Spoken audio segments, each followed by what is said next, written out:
राधा रमण हरि गोविंद जय जय। हरे राधा रमण हरि गोविंद जय जय।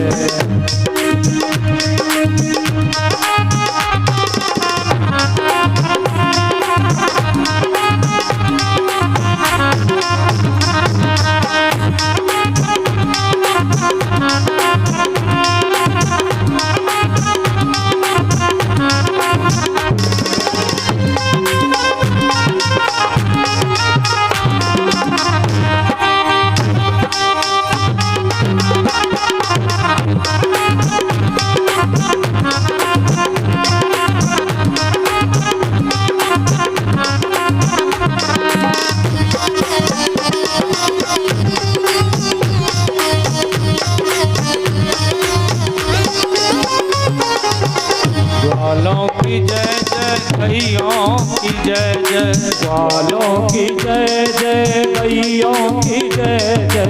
ग्वालों की जय जय गैयों की जय जय। ग्वालों की जय जय गैयों की जय जय। गैया चरैया कन्हैया की जय जय।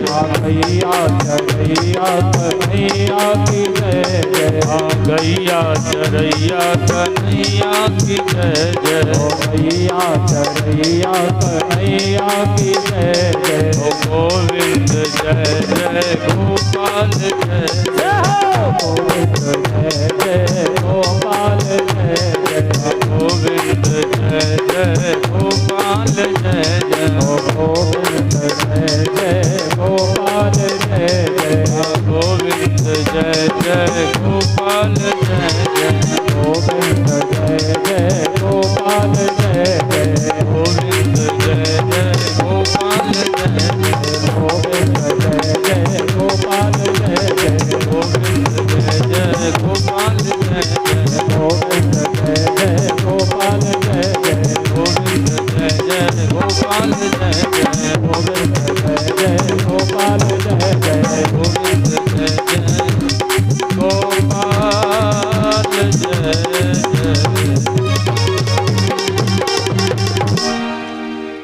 बोली बांके बिहारी लाल की जय हो। सदगुरुदेव भगवान की जय हो। जय जय श्री राम। राधे। सभी अपना स्थान ग्रहण कर लें। सभी नीचे बैठ जाएं। सभी कुर्सियों से सभी नीचे बैठ जाएं और कोई भी खड़ा न हो। सभी बैठ ही जाएं बड़े आराम से प्रेम से।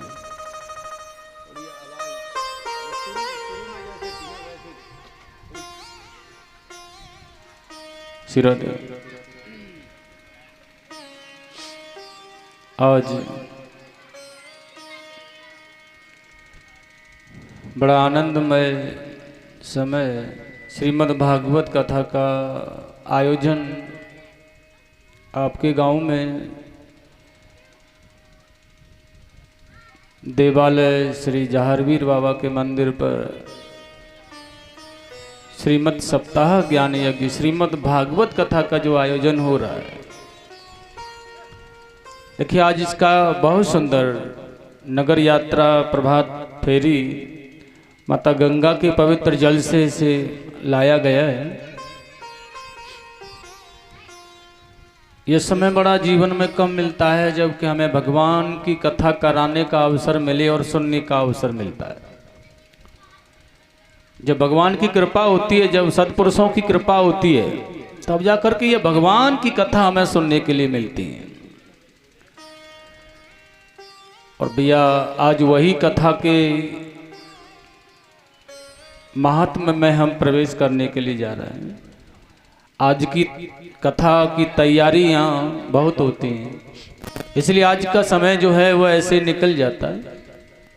फिर भी उचित समय जैसा भी बन पाएगा श्रीमद् भागवत में प्रवेश करना है तो बड़े प्रेम से आज अरुणा करुणालय मेरे गोविंद की वांगमयी मूर्ति श्रीमद् भागवत कथा, जिस कथा में हम प्रवेश कर रहे हैं, जिसकी रचना वेद व्यास जी महाराज ने 18,000 श्लोकों के माध्यम से श्री गणेश भगवान के द्वारा इसे लिखवाया है।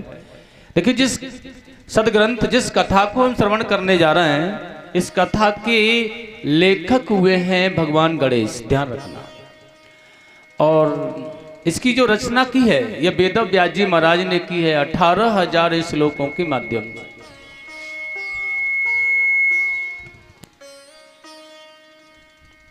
और सबसे पहले श्री वेद व्यास जी महाराज ने जब इसकी रचना की तो इसके विषय में बताया कि इसे श्रवण करने से क्या मिलेगा, इसे श्रवण करें तो क्या हासिल होगा, क्या मिलेगा।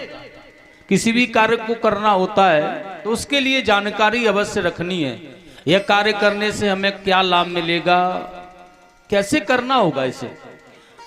तो महात्मा कहते हैं भैया, महात्मा माने जो इसके श्रवण करने से, जिसने इसे श्रवण किया, जिसने इसे अपने जीवन में उतारा, इस जीवन में, अपने जीवन में श्रवण करने से, उतारने से हमें क्या फल मिला, इसे महात्मा कहते हैं। उस कथाओं के माध्यम से हमें जानकारी मिलती है। और बड़ा सुंदर लिखा है महाराज श्री वेद व्यास जी ने। महात्मा का पहला श्लोक है, सच्चिदानंद रूपाय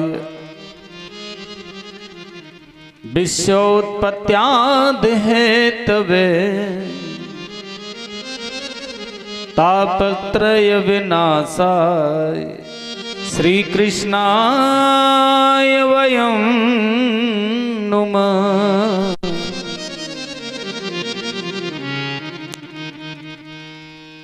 बड़ा सुंदर लिखा है, सच्चिदानंद रूपाय विश्वोत्पत्त्यादि हेतवे तापत्रय विनाशाय श्री कृष्णाय वयं नुमः।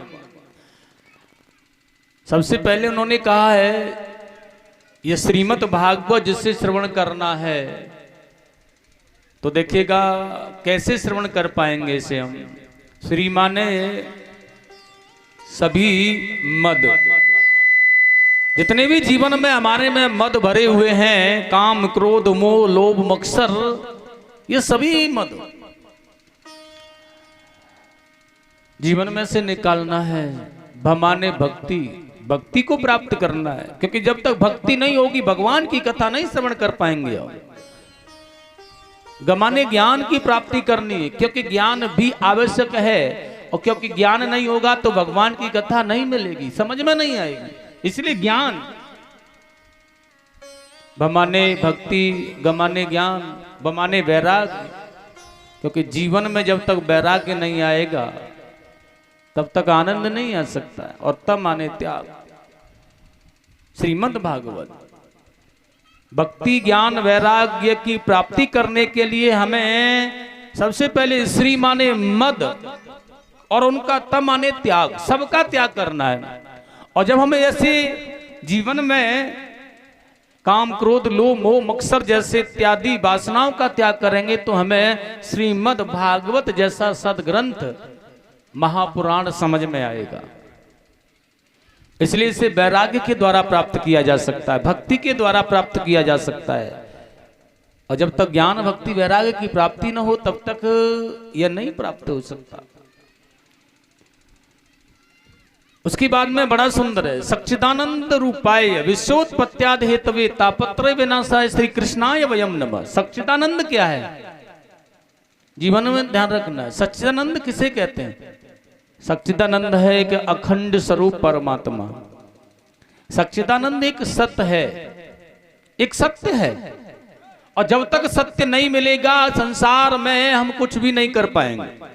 ये संसार को चालित करने वाला, संसार को बिगाड़ने वाला, बनाने वाला, यह प्रकाशित करने वाला वही सत्य है। और वह सत्य क्या कर सकता है पता है? जो तीनों प्रकार के तापों का नाश करता है, जो दुनिया के दुखों का निवारण करता है, जो दुनिया का पालन पोषण करता है, जो दुनिया को प्रकाश देता है, ऐसे हम उस सत्य परमात्मा को कोटि कोटि वंदन करते हैं। तापत्रय विनाशाय श्री कृष्णाय वयं नमः। ऐसे भगवान को हम बार बार आनंदित करते हैं, ऐसे भगवान को हम बार बार नमन करते हैं। अपने जीवन में। लेकिन भैया ये परमात्मा जो है कहाँ मिलेंगे, ये भगवान मिलेंगे कहाँ, कहाँ पाया जाए इन भगवान को। तो बड़ा सुंदर लिखा है सच्चिदानंद, ये सच्चिदानंद मिलेगा कहाँ। सच्चिदानंद तो केवल उनके ही अंदर समाया हुआ है। अब जिस कैसे किसी का नाम कृष्ण है, किसी का नाम राम है, किसी का नाम हरिश्चंद्र है, सत्यवादी है, सत्य प्रकाश है, नाना प्रकार से अगर ढूंढा जाए तो उसके नाम में कुछ रहस्य छिपा हुआ होता है। और देखिए भगवान कहाँ मिलते हैं, ये सत्य कहाँ मिलता है, ये सच्चिदानंद कैसे मिलेगा। वेद व्यास जी ने बड़ा सुंदर कहा है सत्य चित्त आनंद। ये जो सच्चिदानंद है ये एक वाक्य है, और यह वाक्य 3 शब्दों को मिलाकर के बना है। एक तो सत्य और दूसरा चित्त और तीसरा आनंद। इन तीनों को एक जगह कर दोगे तो सच्चिदानंद बन जाएगा। इसलिए सत्य चित्त आनंद को मिलाकर के एक शब्द बना है, एक वाक्य बना है जिसका नाम है सच्चिदानंद।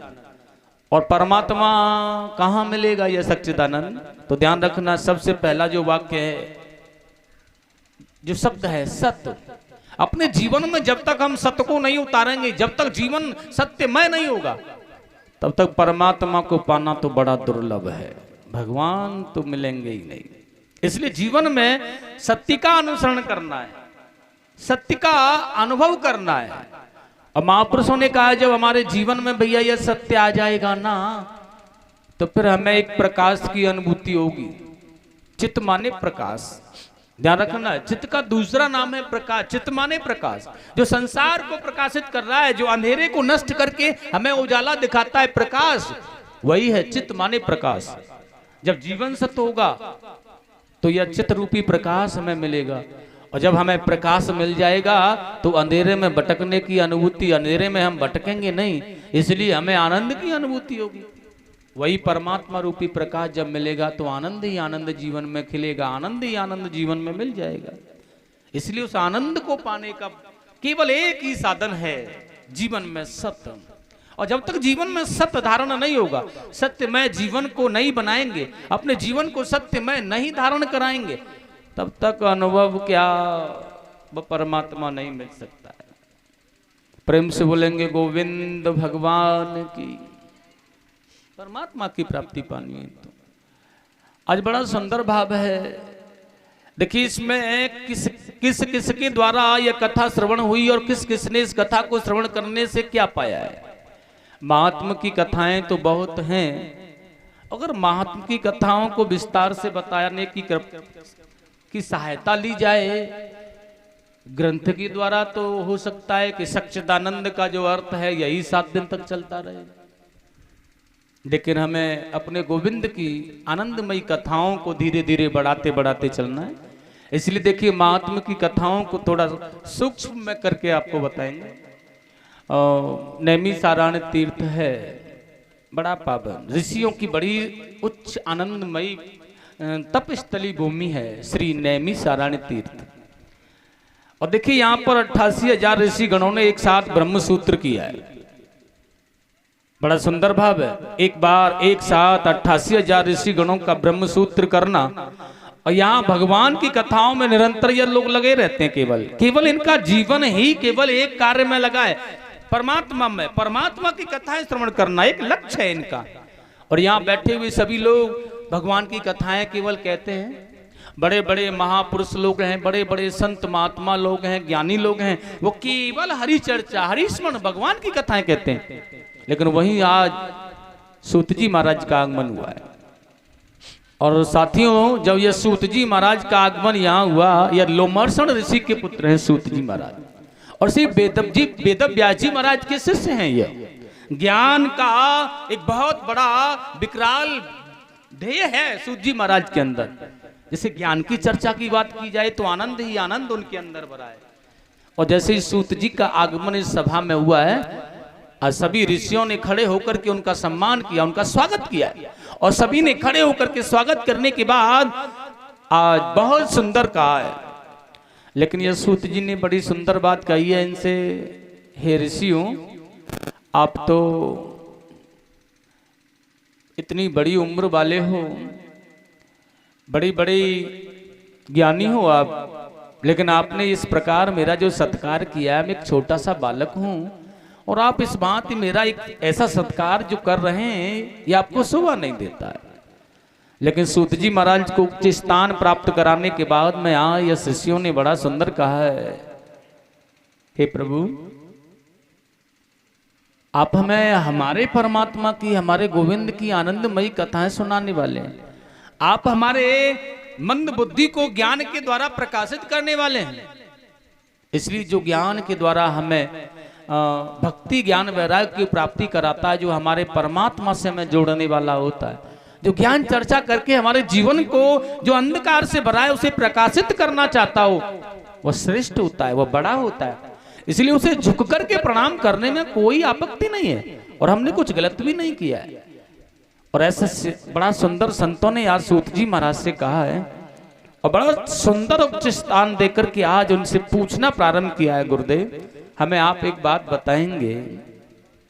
और बड़ी सुंदर कही है महाराज कथा, सूताख्यम कथा सारमम मम कर्ण रसायनम भक्ति ज्ञान विरागाप्तो विवेको वर्धते महान माया मोह निराश वैष्णवे क्रियते कथम वैष्णवे क्रियते कथम। बड़ा सुंदर का है, सूताख्यम कथा सार मम कर्ण रसायन। सूत जी महाराज से प्रश्न किया है, आप हमें जो कथा और जो ज्ञान चर्चा करना चाहते हैं ना गुरुदेव, ऐसी कथा कहने की कृपा करना जो केवल कथा का सार हो, केवल कथा का सार, परमात्मा रूपी कथाओं का केवल सार हो। क्योंकि भगवान और ऐसी कथा हो जो कि मम कर्ण रसायन, हमारे कानों को, हमारे कान रूपी दोनों के द्वारा हमारे हृदय में जाकर के पुरोहित हो और हमारे जीवन को आनंदित कर दे, ऐसी कथा होनी चाहिए। और उसमें क्या होना चाहिए?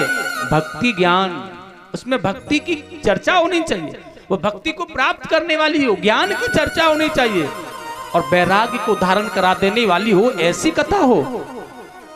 और बताया है और कैसी कथा हो? माया मोह निराश्य, माया और मोह के बंधन को काट देने वाली हो और श्री वैष्णवों माने वैष्णवता को धारण कराने वाली हो, हमें हमारे इष्ट, हमारे गोविंद से, हमारे परमात्मा से जोड़ने वाली हो, उनके श्री रज, उनके श्री चरणों का आश्रय लगा देने वाली ऐसी कथा हमारे सामने आप कहने की कृपा करें। सूत जी महाराज से आज शौनकादिक ऋषियों ने जब यह प्रश्न किया तो उनके जीवन में बड़ा आनंद आया। और बड़ी सुंदर बात यहाँ पर एक और है महाराज, एक और प्रश्न किया उन्होंने, भगवान आप कहें कि जो भगवान की कथा आप हमें सुनाने जा रहे हैं तो परमात्मा की कथाओं की तो तुलना क्या है? भगवान की कथाओं की तुलना क्या है? भगवान की कथाओं की अगर बात की जाए तो ये गोविंद की जो कथा है, परमात्मा की जो कथा है, ये अनेकों अनेका हैं। अगर भगवान की कथाओं की बात की जाए तो जैसे सुमेरु पर्वत के समान, और यह मानव का जीवन कितना बड़ा है, हमारा जो जीवन है यह कितना बड़ा है। एक बालू के कण में सफेद पदार्थ जो होता है, जो चमकीला पदार्थ होता है, बालू माने रेत के कण में, वो ऐसा जीवन है इस मानव का। और आज सूत जी महाराज से वही शौनकादिक ऋषियों ने प्रश्न किया है, भगवान यह छोटा सा जीवन इतनी विशाल सुमेरु पर्वत के समान कथाओं को अपने जीवन में कैसे उतारेगा? इसलिए कृपा करना हमारे पास आ। यह आपका कर्तव्य है, आपका ज्ञान है, यह आप करेंगे। यह सुमेरु पर्वत के समान कथाओं को और यह बालू के रेत के पदार्थ की तरह जो छोटा कण होता है उसमें पुरोहित करना आपका काम है कि आप कैसे करेंगे गुरुदेव। हमारा जीवन बड़ा छोटा है, यह जीवन बड़ा मुश्किल से मिला है और वह भी छोटा जीवन मिला है। इसलिए हमारे गोविंद की कथाओं को हमारे जीवन में आप पुरोहित करने की कृपा करें, यही आपसे अनुरोध है। इसलिए सूक्ष्म कथाएं, उनके सार सार मैं कथा को हमें आप सुना करके हमारे हृदय में आनंद जगाएं। ऐसी कथाएं आप हमारे सामने कहें। और देखिएगा आज वही सूत जी महाराज ने बड़ी सुंदर कथाएं इन्हें बताई हैं। मैं आपको वही कथा सुनाऊंगा जो राजा परीक्षित ने 7 दिन में मुक्ति पाकर के भगवान श्री कृष्णानंद केवल गोविंद की शरणागति ले ली। वो कथा मैं आपको बना। और यहाँ पर ये सूत जी महाराज ऋषियों को यह कथा सुनाना प्रारंभ कर लेंगे, लेकिन वहीं एक बड़ी आनंदमयी कथा है महाराज। भक्ति ज्ञान वैराग्य। नारद जी को यमुना के किनारे मिल जाना, और वही नारद जी आज सनत कुमारों के द्वारा आनंद नामक घाट पर हरिद्वार में ज्ञान भक्ति वैराग्य को आनंदित करने के लिए इनके द्वारा कथा का आयोजन करा रहे हैं। तो देखिए बट वृक्ष के नीचे आज बड़ा सुंदर प्रांडाल लगा है।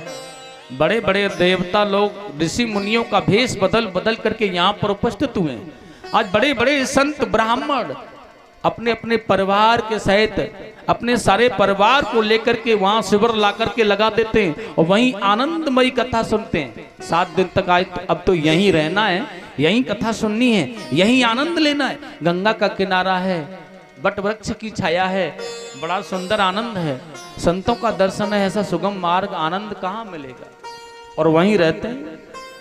लेकिन आज वहीं बड़ा सुंदर जब कथा का आयोजन प्रारंभ हुआ श्री नारद जी के द्वारा, सनत कुमारों के मुखार बिंद से ज्ञान भक्ति वैराग्य पुष्ट होकर के नृत्य करने लगे। यह सारा भगवत प्रांगण नृत्यमय हो गया है। यहाँ देवंगनाएं भी नृत्य कर रही हैं। और देखिए यहाँ भांत भांत के लोग नाना प्रकार से ढोल तासे चिमटा मजीरा झींगा जैसा जिसका भाव है वो मृदंग बजा रहे हैं और नृत्य कर रहे हैं। और उसी आनंदमय नृत्य को प्रसन्नित होकर के भगवान विष्णु यहाँ पर प्रकट होकर के आ गए। लेकिन आज भगवान विष्णु ने भी कहा है भैया मैं तुम्हारी इस भक्ति से बड़ा प्रसन्न हुआ हूं, इसलिए तुम लोग जो भी मांगना चाहते हो वही मांग लो। तो भक्ति ने कहा है प्रभु इस संसार में मैं कहाँ रहूं यह मुझे आप बताएं। तो भगवान ने भक्ति को यह वरदान दिया है कि आप संत और भक्तों के हृदय में वास करो जहां मेरा श्री निवास है। और वहीं नारद जी ने कहा भगवान एक वरदान आप हमें भी दे दो। क्या? जहां भी आपकी कथाएं हो, ऐसी सुंदर कथा जहां जहां भी आपकी हो वहीं आप अपने समस्त अंग समस्त अवतारों के द्वारा सारे देवताओं के द्वारा वहां आकर के उपस्थित होंगे, ऐसा वरदान मुझे दो। भगवान ने कहा है नारद जहां मेरी कथा होती है वहां मैं ना आऊं ऐसा तो हो ही नहीं सकता है। यजमान आना भूल जाए लेकिन मैं आना भूल जाऊं ऐसा नहीं हो सकता है। जहां मेरी कथा होती है हो सकता है कि वहां यजमान आना भूल जाए, उसे कोई कार्य हो जाए, वो पूजा पद्धति में ध्यान न दे, वो कथा सुनने में ध्यान न दे, लेकिन मैं भगवान की कथा सुनने में ध्यान न दूं या फिर मैं वहां न उपस्थित हूं, ऐसा नहीं हो सकता है। ध्यान रखना जहां पर भगवान की कथा होती है वहां पर समस्त देवताओं के द्वारा परमात्मा जरूर विराजमान होते हैं, ऐसा वरदान है नारद जी को। इसलिए जहां पर भी कथा है, जहां पर भी भगवत प्रांगण है या कोई भी कथा है, यह तो वेदों का सार है श्रीमद् भागवत, तो वहीं पर आवश्यक है कि भगवान का भोग लगाना, नित्य आनंदित पूजन करना, उन्हें श्रद्धा अनुसार भेंट देना, यह हमारी निष्ठा हमारी भक्ति हमारे आप पर निर्भर होता है। और वरदान देकर के ये चले गए। आगे बड़ा सुंदर कहा है महाराज, यही कथा नारद जी ने कहा है भैया ये कथा जो आपने हमें बताई है, इस कथा को सुनकर के कैसे कैसे लोग कैसे कैसे पापियों का उद्धार होता है जरा हमें बताएं तो सही। सनत कुमारों ने बड़ा सुंदर कहा है इस कथा के द्वारा 5 प्रकार के पापियों का उद्धार हो जाता है। मदिरा पान करने वाला पापी, जुआ खेलने वाला, ब्रह्म हत्या करने वाला, वैश्या गमन करने वाला, गोरपत्नी गमन करने वाला, हिंसा करने वाला, ऐसे पातकी होते हैं ना, वह भी श्रीमद् भागवत कथा सुनने के बाद मुक्ति को पा लेते हैं। नारद जी ने कहा तो फिर कथाएं जो होती हैं ये 7 दिन तक तो होती है ना। हाँ, तो दिन में कथा सुना करेंगे लोग, रात्रि में चोरी किया करेंगे, और दिन में कथा तो होती है ना, तो कथा में आकर बैठ जाएंगे, पाप मोचन हो जाएगा, मुक्ति मिलती रहेगी ना। यही कह रहे हैं ना आप। संत कुमारों ने कहा नारद जी ऐसा नहीं कहा मैंने, तो फिर कैसा कहा? श्रीमद् भागवत कथा को श्रवण करने से मुक्ति को प्राप्त हो सकता है जी। लेकिन कैसे हो सकता है? देखिए, जानकर या अनजाने में कैसे भी या दुष्कर्म या पाप जो मैंने बताए इनको किया हुआ है वह या कर रहा है, लेकिन आज श्रीमद् भागवत जी के सामने संकल्प ले ले और संकल्प लेकर के अपने जीवन में धारण कर रहे कि श्रीमद् भागवत कथा श्रवण करेंगे, विधि से करेंगे, और वही श्रीमद् भागवत 7 दिन तक श्रवण करता रहे बड़े अच्छी प्रसन्नता के साथ, तो उसके पाप मोचन हो जाते हैं। लेकिन बशर्त वह दोबारा ऐसे पापों को न करे तो। अब 7 दिन तक तो कथा सुनी, छोड़ दिया सब कुछ, लेकिन 7 दिन के बाद में फिर वही मांस इत्यादि का सेवन, वही अंडे खाना, वही मदिरा पान करना, तो इसका कोई यश कोई लाभ नहीं मिलेगा। फिर तो वहीं के वहीं हो। फिर तो एक छोटी सी कथा आती है, महाराज एक राजा था, उसने बहुत तपस्या की थी और बहुत कठोर तपस्या करने के बाद वह ब्रह्मत्व को प्राप्त होने वाला था, लेकिन उसका एक धनुष रखा हुआ था, बाण पास में ही रख के, क्षत्रिय राजऋषि था वह, वहीं सुरक्षा के लिए, और वहीं होकर के उसकी एक चिड़िया उसके ऊपर होकर के जा रही थी और वह गीद कर गई, और जैसे चिड़िया उड़ करके जा रही है, उसने गीत जब कर दिया तो धनुष लेकर के उसने देखा कि इसे दंडित करूं या न करूं, और देखता हूं कि मेरा जो निशाना पहले था वो आज भी है या नहीं। और वही राजा ने वह बाण धनुष पर चढ़ा करके उस चिड़िया में जैसे ही मारा तो वह निशाना चूका नहीं, वहीं जाकर के लगा, और वह चिड़िया बेचारी आकर के नीचे गिर गई। मतलब कहने का, जो भी तपस्या आज तक उसने अपने जीवन में की थी वह वृथा एक चिड़िया के वध करने से नष्ट कर दिया। मैंने तनक, आज तक हमने मदिरा का पान नहीं किया जीवन में, यह कथा सुन करके छोड़ दी मदिरा, या जो भी सेवन किया मांस इत्यादि का छोड़ दिया, लेकिन कोई भी हमारी पंचायत में बिठा लेती है या हमारी पार्टी में बिठा लेती है और कहती है भैया थोड़ा तनक। अरे ये घूंट या तनक में क्या हो जाए? तनक है ना, ये तनक का चक्कर जो है बड़ा बुरा है, ये तनक में ही गड़बड़ी हो जाती है। राजा की जो सारी तपस्या जीवन भर की थी ना, वह तनक माने एक बार केवल बाण चलाने से और छोड़ने से नष्ट हो गई। ऐसे हमारे जीवन की तपस्या नष्ट हो जाती है। केवल तनक का विचार करना है, और इस तनक का विचार करके हम सद जाएंगे तो जीवन का उद्धार हो जाएगा, फिर ब्रह्मत्व को परमात्मा को मिल जाएंगे, मुक्ति हो जाएगी निश्चित है। इसलिए तनक के चक्कर में ही मत पड़ो, इसे छोड़ते रहो, इस पर विचार करो थोड़ा सा, और जब तक हम इस पर विचार करते रहेंगे, इसे छोड़ते रहेंगे ना, फिर कभी देखेंगे भैया, अभी नहीं फिर देखेंगे, अभी नहीं फिर देखेंगे, और ऐसे ही करके छोड़ते रहोगे तो जीवन सुधर जाएगा, संभल जाएगा जीवन। वही आत्मदेव नाम के ब्राह्मण थे, उनके यहाँ कोई संतान नहीं थी। किसी ऋषि के फल देने पर उनको उनकी पत्नी ने वह फल न खा करके किसी पड़ोसन को दिया, और उनके यहाँ उस फल के द्वारा एक गाय माता से पुत्र हुआ, और उस अविद्या नाम की जो बाहेली माने सहेली थी, पड़ोसिन थी, उसके द्वारा ये पुत्र लेकर के धुंधली ने आत्मदेव को दिया। महाराज पुत्र का नाम धुंधकारी था, गाय के पुत्र का नाम गौकर्ण था। बड़ा प्यारा भाग था। धुंधकारी बहुत बड़ा पापी था, अत्याचारी था, महात्माओं को, संतों को, ब्राह्मणों को सताया करता था, और गौकर्ण बहुत बड़ा विद्वान था महाराज। एक दिन माता पिताओं को सबको जब सताया तो पिताजी तीर्थाटन के लिए चले गए। गौकर्ण जी के उपदेश पाकर माता को पकड़ के बहुत मारा पीटा, तो वो कुएं में कूद करके मर गई।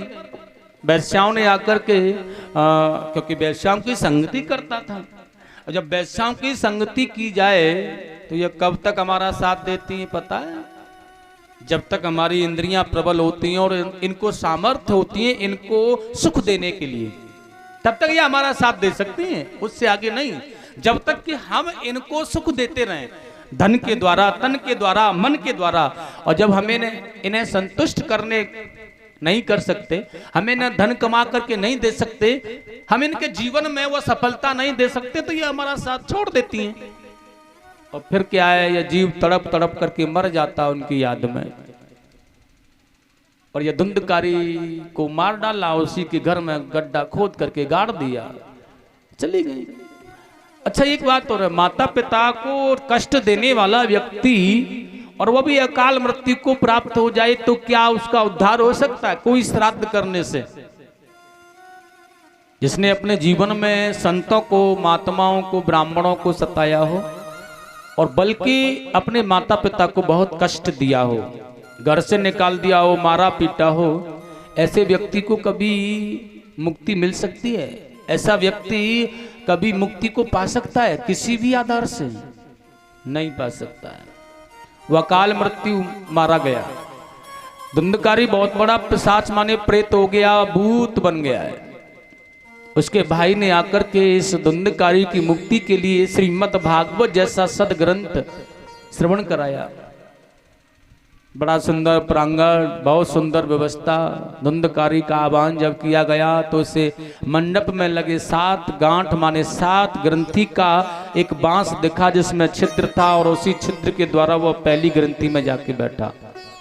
पहले दिन की कथा सुनी, पहली ग्रंथि को फाड़ दिया, दूसरी, तीसरी, चौथी, 5वीं, 7वें दिन की कथा सुनते सुनते 7वीं ग्रंथि को फाड़ के यह दिव्य रूप धारण करके भगवान के धाम जब जाने लगा तो गौकर जी ने कहा, भैया इसने जो कथा सुनी है यह तो कथा सभी ने सुनी है, क्योंकि भगवत प्रांगण में तो बहुत लोग बैठे हुए थे, पूरा गांव था। और धुंधकारी को मुक्ति विमान आया लेने के लिए, लेकिन इनके लिए क्या है? वही भगवान के पार्षदों ने कहा है, जैसे धुंधकारी ने कथा सुनी है ना, वैसे कथा सुनने वाला कोई भी भगवत प्रांगण में व्यक्ति कोई नहीं था, कोई भी। अब विमान तो उसी के लिए आए ना जो कथा सुनता हो, क्योंकि धुंधकारी कथा कैसे सुनता था? फिर उसने कहा धुंधकारी के जीवन में जो 7 दिन थे ना, उसका एक भी पलक जैसे झपकता है, एक भी मिनट, एक भी सेकंड उसके जीवन में भगवत कृपा से व्यर्थ नहीं गया। माने वह कैसे हो सकता है? क्योंकि उस जमाने में अगर कथा की बात भी की जाए तो 2 टाइम होती होंगी। पहले कथाएं 2 बार होती थी, सुबह अपराह्न के बाद भी होती थी। 4 घंटे और 4 घंटे 8 घंटे कथा होती होगी, बस इससे ज्यादा नहीं। अब 8 घंटे कथा होती थी, वह 8 घंटे लगातार एक आसन पर बैठ के कथा सुनता था। उसके बाद में उस कथा का चिंतन करता था, वह मनन करता था। और जब मनन करता था ना, तो वह मनन करने में भी उसे 8 ही घंटे लगते थे। और उसके बाद में वो उसका चिंतन करता था, और जब चिंतन करता था ना, तो चिंतन करने में भी 8 ही घंटे लगते थे। और 8 8 8 कितने घंटे हो गए? 3 बार 8 8 जोड़ेंगे तो आप कितने घंटे हो गए? 24। दिन रात्रि के 24 ही घंटे होते हैं। और 24 घंटे के बाद में पुनः जब यह समय व्यतीत होता था, व्यास जी कथा मंच पर विराजमान हो जाते थे। फिर कथा सुनना, फिर उसी कथा में लगातार रहना, फिर अगले दिन कथा सुनना। मतलब उसका जो जीवन, उसकी जो श्वास थी, 7 दिन तक केवल हरि स्मरण, हरि कथा में। इसलिए उसके जीवन में मुक्ति हुई। ऐसे कथा सुनी उसने, 7 दिन एक ही आसन पर रह करके चिंतन, मनन, श्रवण, उसके द्वारा मुक्ति पाकर के भगवान के धाम गया। गौकर जी ने पुनः अपने गांव वासियों को मुक्ति देने के लिए यह कथा का आयोजन किया, बहुत से लोगों को आनंदित किया भी, भगवान के धाम के लिए गए। लेकिन आगे बड़ी सुंदर बात बताई गई है महाराज।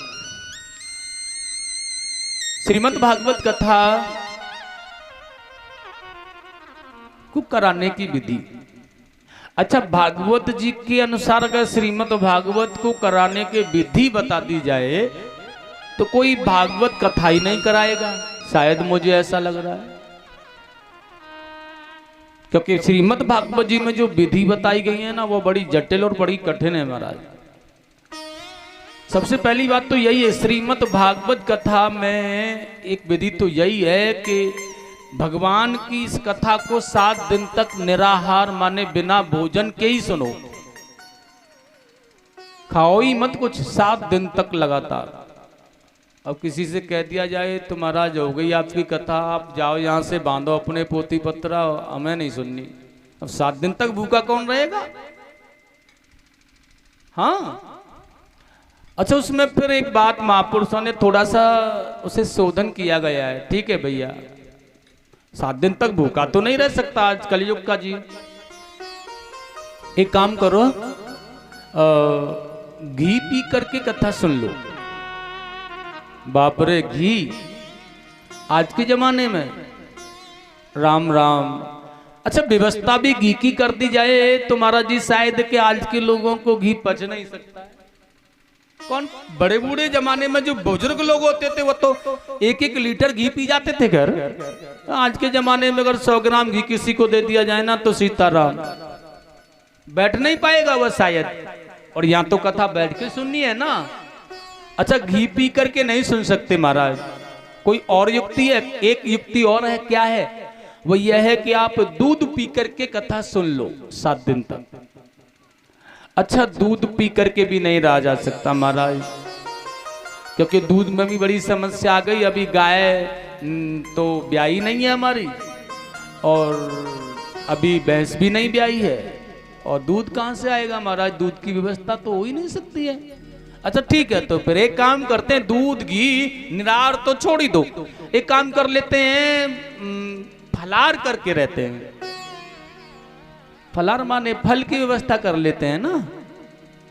नहीं नहीं महाराज जी, फल भोजन माने अन्न का तो कीड़ा है ये संसार का जीव, भोजन तो जरूरी है ना। फल कैसे? फलार माने फल, वो तो फल ही फल है ना। अच्छा, तो फिर एक काम करते हैं, एक टाइम फलार कर लो, माने सुबह अल्प माने थोड़ा सा, स्वल्प भोजन, अच्छा भोजन और थोड़ा भोजन, उसे कहते हैं स्वल्प। बहुत ही सुंदर हो, मतलब उसमें वासना नहीं हो, तामसी नहीं हो, बिल्कुल स्वच्छ हो, ऐसा कुछ भोजन माने फल और घर की बनाई हुई कुछ सामग्री ऐसी सुंदर, दूध के साथ, और एक टाइम भोजन कर लो, यह सही रहेगा महाराज। लेकिन कहीं कहीं तो हमें इससे भी गुजरना पड़ता कि महाराज जी नहीं नहीं, फल से तो रहा, दोनों टाइम भोजन करके रहेंगे हम तो। अब बताओ आप क्या कहना चाहते हो? हैं? अब तुम्हारी मर्जी है, लेकिन एक टाइम फलार रहो, एक टाइम भोजन। कथा सुनो तब तक फलार रहो, शाम को भोजन कर लो, इसमें तो कोई बात नहीं होनी चाहिए। महाराज जी हम अन्न के कीड़ाएं, हम नहीं रह पाएंगे भोजन के बगैर, तो फिर एक काम करो, 2 बार भोजन ही करो, हैं? और एक काम और करो महाराज, 3 बार करते हैं बहुत से लोग मैंने देखा, तो फिर 3 बार ही करो, बांध के और लाओ साथ, जैसे ही मौका मिले खा लो। अब यहां पर कह दिया भोजन 5 बार करो, लेकिन कथा जरूर सुनो, कथा जरूर सुनो, 5 बार भोजन करो, अब तो कोई आपत्ति नहीं। अच्छा, बड़ी सुंदर व्यवस्था। भगवान की कथा कराने के लिए सबसे पहले दृढ़ संकल्प होना चाहिए मन में। सबसे पहले दृढ़ संकल्प बना लो कि कथा करानी है, ऐसा संकल्प होना चाहिए, उस संकल्प को कोई भी मैटने वाला ही न हो, कोई भी हो उस संकल्प को जीवन में से निकाल नहीं पाए, ऐसा दृढ़ संकल्प होना चाहिए। और उसके साथ मुहूर्त समय अपना, और थोड़ी तैयारी भी अच्छी होनी चाहिए उसके लिए। यह विवाह पद्धति से कम नहीं होना चाहिए। श्रीमद् भागवत शास्त्र के अनुसार, विधि के अनुसार देखा जाए तो ऐसा लिखा है, जितना धन एक कन्या के विवाह में खर्च होता है, उतना धन श्रीमद् भागवत कथा कराने में खर्च कर देना चाहिए। और देखिएगा, अच्छा सा मुहूर्त, अच्छा सा समय, पत्रिकाएं और नाना प्रकार के का प्रचार, साधु महात्मा, ब्राह्मण, संत, गांव बस्ती, आसपास मित्रगण, रातेदार, रिश्तेदार, बहन बेटियां, कुटुंब परिवार, सबको निमंत्रण दो, सबको आयोजित करो। किसके लिए? भंडारे के लिए नहीं, कथा श्रवणार्थ हेतु आओ। आपने कह दिया फलाने तारक का भंडारा है, पधारो, तो वह कथा सुनने नहीं आएंगे, भंडारा ही पाने आएंगे फिर तो। इसलिए क्या कहना है, केवल यह कहना है कथा श्रवणार्थ, केवल कथा सुनने के लिए पधारो। अमुक समय से अमुक तिथि से हमारे यहाँ पर कथा का आयोजन है, आप सादर आमंत्रित हैं, कथा सुनने के लिए पधारें, ऐसा कहना है सभी से। और जहां जहां तक जो मिले हमें हर किसी से कहना चाहिए। आसपास के 10, 20, 50 गांवों तक हमें सूचना करनी चाहिए। सारे नातेदार रिश्तेदार अपने पूरे परिवार को संदेश देना चाहिए। रहा उसकी मर्जी की बात, आता कौन है ना आता कौन है, जिस पर कृपा है भगवान की वही आएगा। और उसी के साथ में जब तैयारी प्रारंभ हो जाए, व्यास जी को उनके स्थान से लेकर के आना चाहिए स्वयं श्रीमद् भागवत जी के द्वारा। और आयोजित संत महात्माओं के लिए बैठने की व्यवस्था हो। बड़ा कच्चा अगर यज्ञ मंडप है तो गाय के गोबर से उसे लिपवाओ, जहां श्रीमद् भागवत जी विराजमान होनी है उस मंच स्थान को। पक्का है तो पोंछा लगवा दो गंगा आदि जल से, सुंदर मंच बनाओ, ध्वजा पताका उसमें लगी हो। सुखदेव जी का चित्र आलंकित जरूर होना चाहिए उसमें, क्योंकि सुखदेव जी के द्वारा राजा परीक्षित की मुक्ति हुई थी। और बड़ी सुंदर सुंदर ध्वजाओं के द्वारा सुंदर भगवत प्रांगण को सजाओ, आनंदित ऊंची ध्वजा पताका, ऊंची व्यास मंच बनाओ। और उसी के साथ में संगीताचार्यों का सुंदर बैठने का व्यवस्था, महात्माओं की संतों की सुंदर व्यवस्था, आचार्य लोगों की बढ़िया बैठने की व्यवस्था हो, यजमानों की सुंदर व्यवस्थाएं हों, अतिथियों के लिए बहुत अच्छी व्यवस्था है, जलपान आदि की समय के अनुसार हमें करनी चाहिए। और यह श्रीमद् भागवत कथा मंगलाचरण के द्वारा, पूजन पद्धति के द्वारा प्रारंभ होना चाहिए। और इस अपने जीवन में श्रीमद् भागवत को श्रवण करते रहना चाहिए। 7 दिन तक यह कथा श्रवण करो बड़े प्रेम से। इस कथा को श्रवण करते समय छौर कर्म माने बाल नहीं कटवाने चाहिए, बाजार के धोबी के धुले वस्त्र नहीं पहनने चाहिए, कोई भी ऐसा पदार्थ नहीं ग्रहण करना चाहिए जो तामसी प्रवृत्ति का हो, और जमीन पर सोना चाहिए। जमीन पर नहीं सो सकते हैं तो खटिया पर नहीं, तख्त पर सो सकते हैं। और तख्त जैसा कोई सिस्टम हो उस पर भी लेट सकते हैं, सो सकते हैं, लेकिन खाट पर नहीं, बैठना भी नहीं चाहिए खटिया पर तो 7 दिन तक आपको। और किसी को गाली न दे, मतलब जिव्या माने वाणी से पवित्रता रहनी चाहिए 7 दिन तक। शरीर के द्वारा किसी को मारा पीटा न जाए, 7 दिन तक पवित्रता रहनी चाहिए शरीर के द्वारा। माने किसी डंडे को, कुत्ते को, बिल्ली को, पशु को आदि को किसी को नहीं मारना है। यह जीवन में 7 दिन तक धारण कर लेना है। मौन जैसी स्थिति में बहुत प्यार से राधे राधे, राधे कृष्ण, राधे श्याम, सीताराम का अनुचरण होना चाहिए। और बहुत अच्छी प्रकार से अपने जीवन यज्ञ हवन पद्धति पूजन कथा को श्रवण करते रहो। हो सके तो उसी कथा को समय मिल जाए तो रात्रि में रिपीट माने दोहराते रहो, हो सके तो, जैसे धुंधकारी ने किया। और समय आने पर 7वें दिवस व्यास जी का बड़ा सुंदर अच्छा पूजन करो, श्रीमद् भागवत जी को बड़ा सुंदर पूजन करो, संत महात्मा यजमान आदि के द्वारा उनका पूजन करना चाहिए।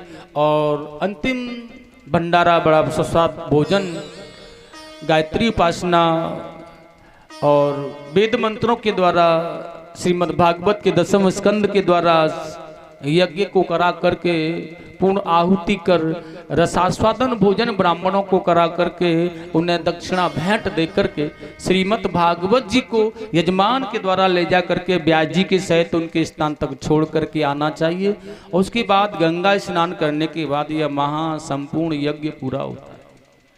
इस भांति से छोटा सा केवल यह संकल्प मात्र नियम जो पद्धति है मैंने बताई है आपको, केवल जिस पद्धति को संसार का हर जीव कर सकता है ऐसी पद्धति मैंने शोध करके उसके अंदर से निकाल के समझाई है। श्रीमद् भागवत जी की पद्धति तो बहुत बड़ी और बहुत ज्यादा है, उसको तो संसार का शायद कोई जीव, संसार का कोई मानव पूरा कर पाए। आदरणीय सुखदेव जी ने जब कथा सुनाई तो राजा परीक्षित ने तो पूरा किया उसे। और भी अनेक प्रकार के राजा लोग जब हुआ करते थे तो शायद पूरा करते हों। आज भी बहुत बड़े राजर्षि लोग, धनपति लोग इसे पूरा कर भी दें, लेकिन साधारण तरीके से पूरा करना तो बड़ा असंभव है इस पद्धति को। लेकिन जो भी हम पूरा कर सकते हैं, जैसे भी कर सकते हैं, भूमि दान करना, गौ दान करना, स्वर्ण दान करना, ऐसा भी श्रीमद् भागवती यज्ञ में आया है।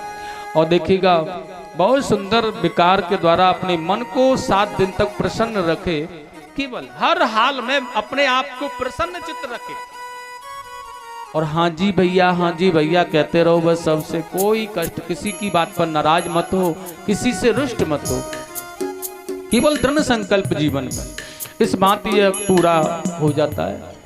देखिए वही कथा सुखदेव जी स्वामी ने जब यह कथा को राजा परीक्षित को सुनाया तो सुखदेव जी का जन्म कैसे हुआ, वह कथा बड़ी सुंदर है महाराज। श्री वेद व्यास जी महाराज ने जब महाभारत जैसे ग्रंथ की रचना की तो नारद जी ने आकर के उन्हें श्रीमद् भागवत जी की प्रेरणा दी, और वही नारद जी के कहने पर इन्होंने 4 श्लोकों के द्वारा श्रीमद् भागवत रूपी सदग्रंथ को तैयार किया। और सज्जनों, उसी के बाद में श्री भगवान भोलेनाथ की पूजा की, भगवान विष्णु की आराधना की, तो उन्होंने इन्हें वरदान दिया। तब जाकर के नारद जी के द्वारा कैलाश पर जाना, माता पार्वती को भड़काना, भगवान भोलेनाथ को माता उमा को ले जाकर के वह अमर कथा, अमरनाथ अमर गुफा में श्रवण कराना, और वहीं श्री सुखदेव माने सुख अंड के द्वारा वह कथा को श्रवण करके व्यास जी की पत्नी रानी देवी के गर्भ में आना, और 12 वर्ष के बाद में श्री विष्णु भगवान के द्वारा वरदान पाकर के श्री सुखदेव जी का अवतार होना, यह बड़ा आनंद की बात है, बड़ा सुंदर विषय है। और तब श्री सुखदेव जी के द्वारा श्री व्यास जी के द्वारा श्री सुखदेव जी को श्रीमद् भागवत का अध्ययन कराना, और उसके बाद श्रीमद् भागवत को राजा परीक्षित को श्रवण करा के उन्हें आनंदित करना, यह श्री सुखदेव जी के जीवन का परिचय है। ये आनंदित भाव से केवल भगवान के आनंद में ऐसे डूबे रहते हैं, ऐसे डूबे रहते हैं कि जीवन पर्यंत आनंदमय। यह श्रीमद् भागवत के महात्मों की कथाएं महाराज, जो कि बहुत कम शब्दों में मैंने आपको श्रवण करना, समय के अनुसार बताना उचित समझा है। लेकिन जीवन में श्रीमद् भागवत जी को उतारना है तो यह श्रीमद् भागवत कथा का महात्म जरूर जानना होगा। तब तक यह नहीं जानोगे तब तक कथा नहीं समझ पाओगे। और वहीं देखिएगा बड़ा प्यारा सा प्रश्न किया है आज श्री नारद जी ने वेद व्यास जी महाराज को भी यही बात बताई थी श्रीमद् भागवत की रचना कराते समय, क्योंकि वो बता रहे थे ना, मैं एक दासी का पुत्र था, और उसके बाद ऋषियों ने चतुर्थ मास किया, मेरी माता ने उनकी सेवा की, उनका झूठा भोजन करने के बाद मेरे पाप नष्ट हुए। तो गुरुदेव जब छोड़ के चले गए तो मेरी माँ को सर्प ने डस लिया। उसके बाद मैं उत्तरायण माने उत्तर दिशा में जाकर तपस्या की। नारद जी ने बड़ा सुंदर बताया था, प्रभु जब नहीं मिले इस शरीर के द्वारा, तो देखिए प्रलय काल के बाद में मेरा तो देहांत हो गया, मैंने शरीर छोड़ दिया। लेकिन उसके बाद ब्रह्मा ने जब सृष्टि का आयोजन किया तो मैं उनकी गोद से नारद के रूप में उत्पन्न होकर के आया, वैष्णवता का आनंद लेने के लिए। और नारद जी कह रहे हैं कि जब मैं यह बीड़ा लेकर ऐसे बजाता हूं तो कैसे आते हैं भगवान पता है? जैसे कि बछड़े के चिल्लाने पर गाय दौड़ के आती है, बच्चे के रोने पर माँ भागी चली आती है, वैसे ही परमात्मा को जब मैं बीड़ा बजा के याद करता हूं तो वैसे नारायण दौड़े चले आते हैं अपने भक्त नारद से मिलने के लिए। यह श्रीमद् भागवत कथा का विशेष भाव, और बड़े मन से ध्यान से श्रवण किया जाए तो आनंद ही आनंद। लेकिन भक्त वत्सलता बनी जाए तब, नारद के जैसा तब किया जाए तब है? और बड़ा सुंदर है, आत्मदेव जी के जैसा बना जाए तब ना। श्रीमद् भागवत कथा में आनंद ही आनंद भरा हुआ है भैया। आइएगा, यह महात्माओं की कथा बड़ी प्यार बड़े आनंद के साथ में हुई। एक बार प्रेम से बोलेंगे गोविंद भगवान की जय हो। देखिए सूत जी महाराज यहाँ पर प्रश्न कर रहे हैं, यह गुरुदेव आपने हमें बताया श्री सुखदेव जी महाराज ने राजा परीक्षित को यह कथा सुनाई, तो ऐसा सुखदेव जी के जीवन में क्या हुआ जो कि इन्हें यह मर्मज्ञ ज्ञान जानने की जिज्ञासा प्राप्त हुई। आप हमें वह कथा बताने की कृपा करें। तो देखिएगा वही बात बड़ा सुंदर भाव से कह रहे हैं। मैं आपको एक कथा और श्रवण कराना चाहता हूं, ध्यान से सुनेंगे आप। श्रीमद् भागवत जी की कथा में आप प्रवेश कर लें और उसके बाद में ये परीक्षित के जन्म की कथा आपको मैं सुनाऊंगा। बड़ा सुंदर कहा है महाराज ब्याजी महाराज ने यहाँ पे। जन्मादस्य यतो अन्वयादि तरम तक्ष वैष्मा विसुराट श्री कृष्ण गोविंद हरे मुरारे। श्री कृष्ण गोविंद हरे मुरारे। हे नाथ नारायण वासुदेव। तेने ब्रह्मा हृदयादि आदि कवये मोहन्ति यत् सूर्य श्री कृष्ण गोविंद हरे मुरारे। श्री कृष्ण गोविंद हरे मुरारे। नाथ नारायण वासुदेव। हे नाथ नारायण वासुदेव। नाथ नारायण वासुदेव। बड़ा सुंदर है। तेजो बार मृदा यदा विनिमयो यत् त्रिसंगो मृषा धाम्ना स्वेन सदा निरस्त कुहुकम सत्यम परम धीमहि। देखिए ये श्रीमद् भागवत जी का मंगलाचरण है। अच्छा, किसी का भी मंगलाचरण करना बड़ा अनिवार्य होता है। मंगलाचरण करने से सबसे पहली बात, हम जिसका मंगलाचरण कर रहे होते हैं उसके प्रति सद्भावना। मान के चलो कोई हमारा बुजुर्ग हमारे हम बैठे हुए हैं और कोई बुजुर्ग आए या कोई संत या कोई ब्राह्मण आया, उन्हें छोड़ो, अपना कोई बुजुर्ग आया और हम कुर्सी पर बैठे हुए हैं और उनके आने पर हम कुर्सी पर ही बैठे रहे, तो यह साधुता नहीं है हमारे मन की। उनके आने पर हम कुर्सी को छोड़ करके उनके चरणों में गिर कर के दंडवत करें और उनके चरणों को छुएं, मस्तक पर लगाएं, उन्हें आकर के आसन पर विराजमान होने के लिए कहें, यह साधुता है, यह मंगलाचरण है उनके जीवन का। और जब ऐसा हम करेंगे तो हमें मिलेगा क्या? यश मिलेगा, चिरंजीव होने का वरदान मिलेगा। प्रसन्न रहो, चिरंजीव रहो, सदा प्रसन्न रहो, सुख रहो, ऐसा ही तो कहेंगे वो कुछ।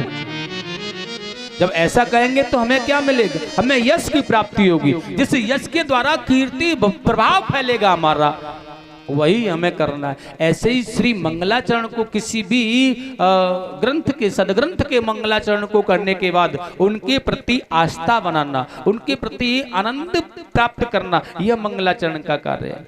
वैसे भी मंगलाचरण के 3 कार्य हैं महाराज। विघ्न विनाश, मंगलाचरण करने से विनाश माने आने वाले विघ्नों का विनाश होता है।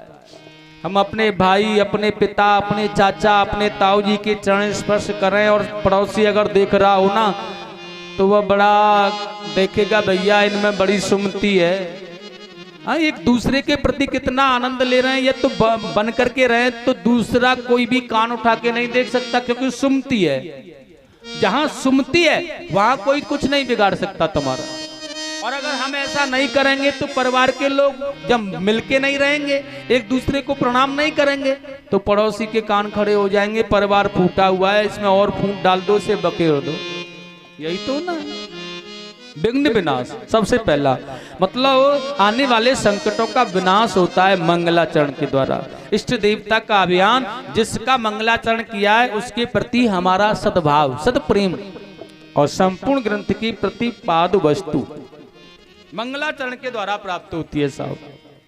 तुलसीदास जी ने जो रामचरितमानस में मंगलाचरण किया है ना, देवताओं को मनाना प्रारंभ जब उन्होंने किया है ना, तो चोरों की वंदना, मित्रों की वंदना, इष्टों की वंदना, सरयू की वंदना, देवियों की, देवताओं की, रानियों की, पहरेदारों की वंदना, न जाने क्या क्या वंदना कर डाली। अच्छा, वेद व्यास जी ने भी मन बनाया कि वंदना करने में कोई गलत बात नहीं है, हम भी करें, लेकिन उन्होंने मन बनाया कि वंदना करें तो जीवन में यह 7 दिन के द्वारा जो कृष्ण आनंद प्रेम जो देना चाहते हैं या नहीं दे पाएंगे, क्योंकि वंदना में ज्यादा समय लग जाए तो हम जो कहना चाहते हैं उसमें समय कम रह जाएगा, तो हम क्या कह पाएंगे। इसलिए उन्होंने कहा है सत्यम परम धीमहि, केवल कुहुंकम सत्यम परम धीमहि, यह अंतिम शब्द है श्री मंगलाचरण का। तो माने सत्यम परम धीमहि, वो वंदना तो कर रहे हैं वेद व्यास जी, लेकिन सत्य माने वह परमात्मा जो पूरे संसार माने सबको प्रकाशित करने वाला है, जो चोरों के अंदर भी होते हैं, जो डाकुओं के अंदर भी है, जो जलचर थलचर सबके अंदर है, वो वायु बन करके भी बहता है, वह सूर्य के रूप में प्रकाशित भी करता है, चंद्रमा के रूप में शीतल भी करता है। जो ऐसा परमात्मा अगर संसार में कहीं भी है तो मैं उसी परम तत्व को वंदना कर रहा हूं जिसके द्वारा सारे संसार में की वंदना हो जाए, एक तत्व एक परमात्मा की वंदना करने से। और वैसा ही किया है आज श्री वेद व्यास जी महाराज ने। और वंदना करने के बाद में बड़ा आनंदित भाव, वही प्रश्न है कि यह परीक्षित के जीवन में ऐसा क्या भाव है। देखिएगा, परीक्षित की कथा तो महाभारत से जुड़ी हुई है। अगर महाभारत सदग्रंथ को उठा करके महाभारत जैसे ग्रंथ की रचना और कथा को बढ़ाया जाए तो बड़ी विचित्र और बड़ी है महाराज। यह तो श्रीमद् भागवत से भी बड़ा ग्रंथ है महाभारत, तो 7 दिन में तो पूरा ही नहीं हो सकता। लेकिन परीक्षित कुरु वंश में पैदा हुए, जहां धृतराष्ट्र के पुत्र कौरव हुए और पांडु के पुत्र हुए पांडव, जो 5 थे वत्सों थे। इनमें राज्य के कारण झगड़ा हुआ महाराज, और जब राज्य के कारण झगड़ा हुआ तो महाभारत नाम का युद्ध हुआ। दुर्योधन को इसमें मार दिया गया, उसके भाई बंधुओं के सहित पांडवों को राज्य मिल गया। अच्छा, जो द्रोणाचार्य के पुत्र अश्वत्थामा थे, अपने मित्र के लिए तड़प रहे थे, क्योंकि जब दुर्योधन की जंगा को भीम ने तोड़ा था, सरोवर पर डाल दिया था 18वें दिन के युद्ध में, तो वो कह रहा था भैया कोई भी पांडवों के सर मुझे लाकर दे दे तो मैं उसे अपना राज्य दे दूंगा। अब अपने मित्र की विडंबना अश्वत्थामा ने विचार किया, रात्रि में जाकर के द्रौपदी के पुत्रों को मार डाला। लेकिन दुर्योधन को जब यहाँ आकर के बताया और दिया वह पुत्रों को, तो वह पांडवों के सर तो नहीं थे। दुर्योधन को बड़ी गलानी हुई, मेरा परिवार तो नष्ट हुआ, मेरे भाई मारे गए, पुत्र मारे गए, मेरा कुटुंब परिवार सब नष्ट हो गया, और मेरे परिवार को बढ़ाने वाले पांडव पुत्र थे उनको भी मार दिया गया, यहाँ तो सभी सुपड़ा साफ हो गया भैया। अब बेचारा रो रो करके प्राणांत करके चला गया। लेकिन अश्वत्थामा को पांडवों ने पकड़ के मारना चाहा तो द्रौपदी के कहने पर इसे छोड़ दिया गया। तो इसकी मणि को निकाल के इसके सर का मुंडन करके जब इसे छोड़ दिया तो इसने उत्तरा के गर्भ पर अग्नि बाणों का प्रहार किया, जो भगवान गोविंद ने जाकर सूक्ष्म रूप के द्वारा उन्हें शांत किया है। और देखिएगा, हस्तिनापुर का साम्राज्य पांडवों को प्राप्त कराया।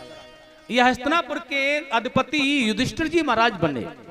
जब उत्तरा के गर्भ से यह बालक का जन्म हुआ तो ऋषि महात्माओं के द्वारा उसका नामकरण हुआ। तो देखिए, विराट महाराज के यहाँ से छोचक आया, क्योंकि विराट की पुत्री थी उत्तरा। वहीं भगवान कृष्ण की बुआ थी कुंती, इसलिए भगवान द्वारका से प्रस्थान करके यहाँ आए। परीक्षित, इस बालक का नाम ऋषियों ने महात्माओं ने परीक्षित रखा, क्योंकि यह परीक्षा देकर के उत्पन्न हुआ है, इसलिए इसका नाम रखा है परीक्षित। और देखिएगा, भगवान ने बड़ा सुंदर आनंदित इससे आशीर्वाद और अपना भक्त कह के अपनाया है। उसके बाद भगवान गोलोक धाम के लिए गए। सुखदेव जी महाराज, सूत जी महाराज ने ऐसा बताया उनको। उसके बाद कुंती ने प्राणांत किया और यह पांडव हिमालयों पर चले गए, अपना प्राणांत किया इन्होंने। परीक्षित को राज्य सिंहासन पर विराजमान किया। वही परीक्षित जी ने बड़े सुंदर प्रीति से राज्य का संचालन किया। लेकिन इनके 3 विवाह हुए, 4 पुत्र हुए, जब यह जंगल में शिकार और संत महात्माओं के पास जाया करते थे तो इन्हें कलयुग से भेंट हुई। वही कलयुग को परीक्षित ने 4 स्थान रहने के लिए दिए। देखिएगा यह कलयुग के स्थान हैं जिनको मैंने अभी बताया था थोड़ी देर पहले। और वह 4 स्थान कौन से हैं? माने जुआ खेलना यह कलयुग का स्थान है, मदिरापान करना यह भी कलयुग के लिए दिया गया है, और देखिए चोरी करना यह भी कलयुग के लिए है, हिंसा करना यह भी, और वैश्यागमन करना यह भी कलयुग के लिए है। लेकिन यह कलयुग भी इन 4 स्थानों को पाने से इनकार कर देता है, कलयुग जैसा जीव भी। तब इसे परीक्षित जी ने स्वर्ण माने 5वां स्थान स्वर्ण में रहने के लिए दिया। राजा लोग थे यह, वंचित तो स्वर्ण से नहीं हो सकते। जरासंध वाला मुकुट पहन के जा रहे थे तो वहीं यह कलयुग इसमें प्रवेश कर गया। तो यह कभी न शिकार खेलने वाले राजा शिकार के लिए चले गए। और साधुओं आज शिकार जब नहीं मिला तो यह लौट करके आ रहे हैं। समीक मुनि के आश्रम पर इन्होंने अश्व को बांधा कहीं, लेकिन वहां देखा है भूख प्यास लगने के कारण बेचैन है वहीं, लेकिन संध्या प्रहर हो गया था। और आप जानते हैं संध्या के समय पर केवल एक ही काम किया जाता है, वह है भजन। और ये सारे लोग भजन ध्यान में बैठे हुए थे। राजा ने देखा है कि एक महाराज एक सम्राट के आने पर कोई भी इनका सम्मान नहीं किया जा रहा है, ये डोंगी पाखंडी लोग हैं। इसलिए एक मृतक सर्प को बाण से उठाकर उनके गले में डाल दिया। लेकिन आज वहीं सूत जी ने बताया है जब यह मृतक सर्प को गले में डाल दिया गया और यहाँ अपने मुकुट को उतार करके देखा है राजा परीक्षित ने, तो आज देखिए एक संत का अपमान कर देने के लिए बहुत बड़ा भारी यह परेशान है। और बार बार केवल ये यही सोच रहा है कि आज मेरा सारा साम्राज्य नष्ट हो जाए, मेरे सारे पुत्र मर जाएं, क्योंकि मैंने एक संत का अपमान किया। वहीं देखिएगा आज समीक पुत्र श्रृंगी ने देखा अपने पिताजी के गले में मरा हुआ सर्प पड़ा है। तो देखिए श्रृंगी ऋषि ने देखा है कि यह अपराध किसने किया है। और आज योग दृष्टि से जब देखा राजा परीक्षित तुमने मेरे पिता के गले में यह मरा हुआ सर्प डाल दिया है, तो मैं तुम्हें छोड़ने वाला तो नहीं हूं। तुम लोगों ने तो यह समझ लिया जब से भगवान कृष्ण गोलोक धाम के लिए चले गए ना, तब से यह संत महात्मा और ब्राह्मणों के अंदर तो बल ही नहीं रहा। इसलिए आज अंजलि में जल लिया, और अंजलि में जल लेकर के श्रृंगी ऋषि ने राजा परीक्षित को श्राप दिया। स्वामी सुखदेव जी ने बड़ा सुंदर लिखा है, तम यादम। अरे ओ राजा परीक्षित, तू मुझे बलहीन समझ लेता है, बलहीन समझ रखा है तूने मुझे। आज मैं तुझे पश्चितम में बलम दिखाता हूं कि मेरे अंदर आज भी कितना बल है। और अंजलि में जल लेकर के श्राप दे रहे हैं श्रृंगी ऋषि राजा परीक्षित को आज बड़ी सुंदर भांति से। इति लघुतम यादम और तक्षक सप्त में हनी श्री कृष्ण गोविंद हरे मुरारे। श्री कृष्ण गोविंद हरे मुरारे। जय हो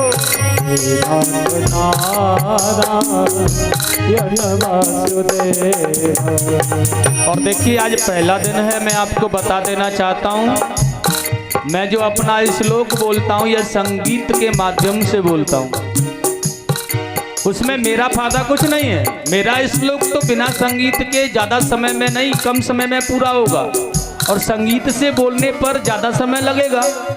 लेकिन वो जो आपका फायदा कराने के लिए मैं इस श्लोक को संगीत में डालता हूँ। अच्छा आप कहेंगे महाराज जी हमारा फायदा कैसे होगा? तो देखिए एक ही सार लिखा है तुलसीदास जी ने, कलयुग केवल नाम आधारा और सुमिर सुमिर नर उतरहे पारा।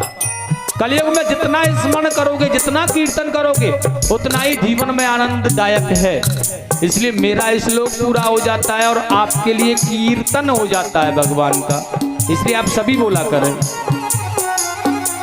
दक्षयते सुमंगलांगरम योदितो में तत्वम श्री कृष्ण गोविंद हरे मुरारे।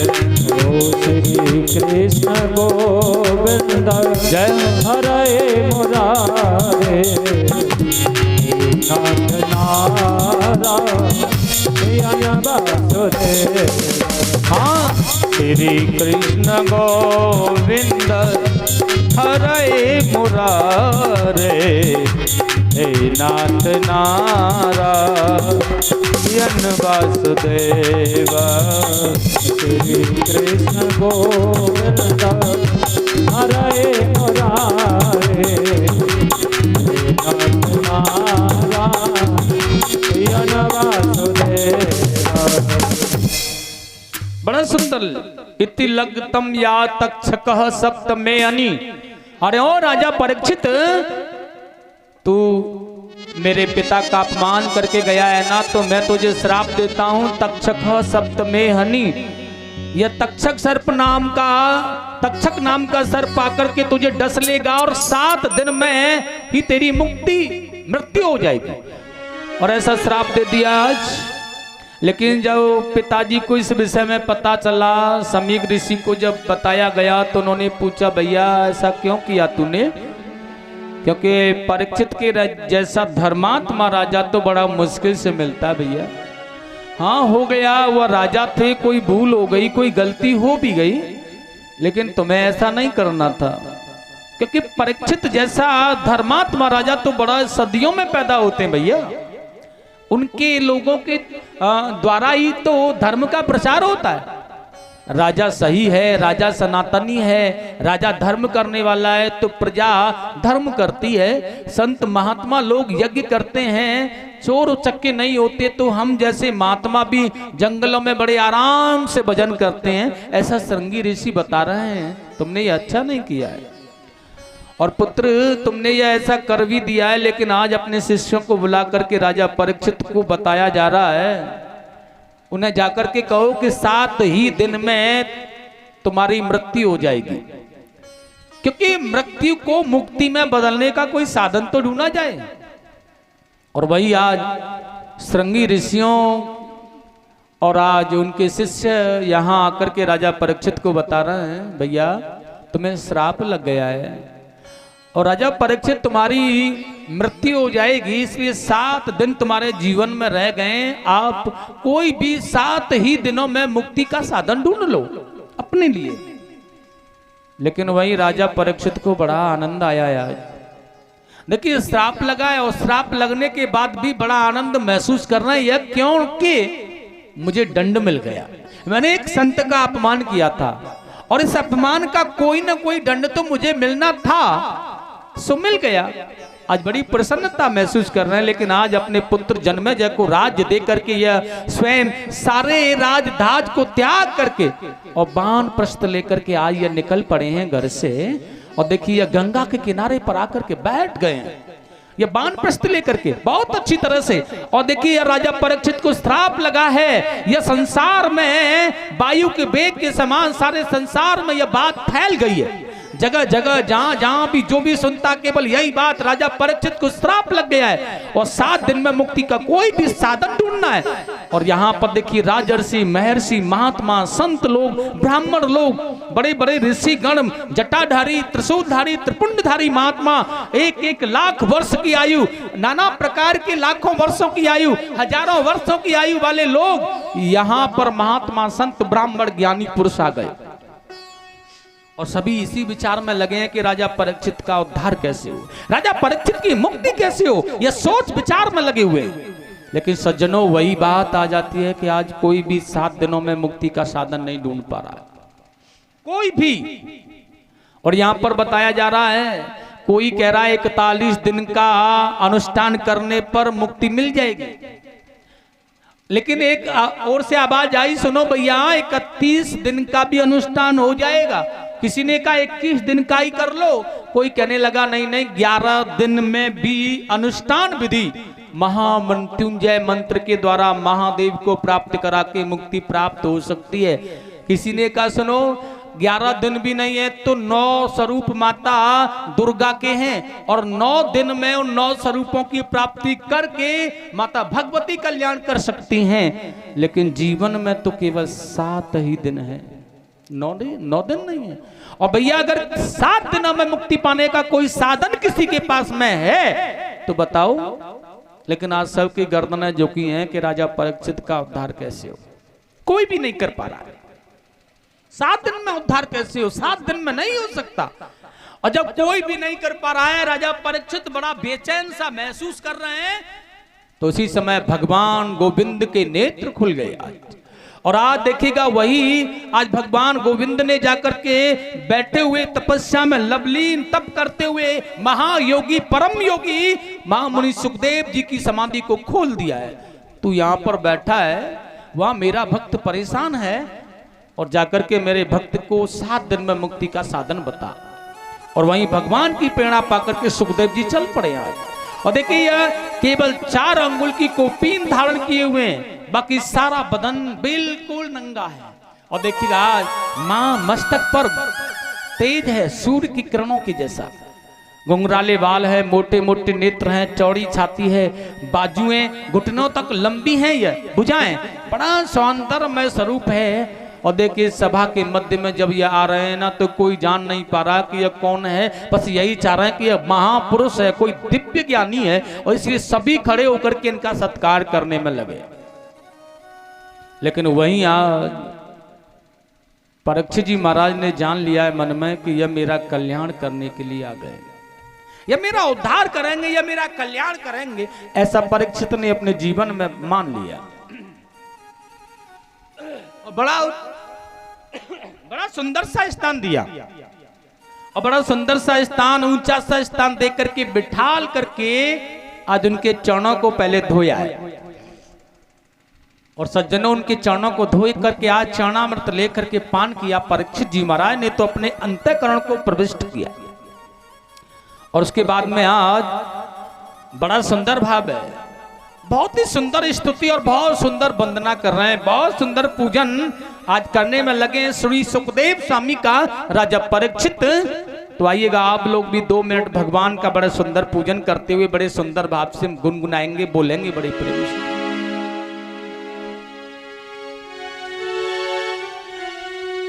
हर की कथा सुनाने वाले आ गए आप, मैं जानता हूं प्रभु। परीक्षित जी कह रहे हैं ऐसा, आप मेरा मार्गदर्शन करेंगे, मेरा उद्धार कर देंगे, या मुझे लग गया है। और बड़े प्रेम से बोल रहे हैं, हर की कथा सुनाने वाले, हमको ज्ञान दिलाने वाले, तुमको लाखों प्रणाम, तुमको लाखों प्रणाम, तुमको लाखों प्रणाम, तुमको लाखों प्रणाम। हर की कथा सुनाने वाले, सुनाने वाले, हर की कथा सुनाने वाले, हर की कथा सुनाने वाले, हमको ज्ञान सिखाने वाले, हमको ज्ञान सिखाने वाले, तुमको लाखों प्रणाम, तुमको लाखों प्रणाम, तुमको लाखों प्रणाम, तुमको लाखों प्रणाम। जय हो। तालियां बजाते रहे सभी प्रेम से।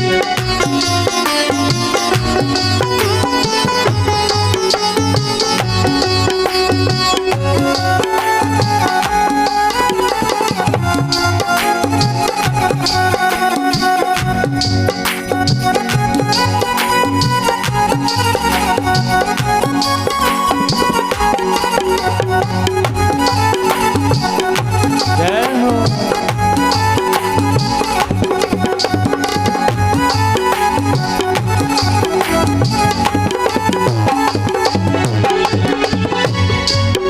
हम ढूंढ रहे थे वन में, प्रभु तुम बैठे थे मन में। हम ढूंढ रहे थे वन में, प्रभु तुम बैठे थे मन में। हम ढूंढ रहे थे वन में, प्रभु तुम बैठे थे मन में। हम ढूंढ रहे थे वन में, प्रभु तुम बैठे थे मन में।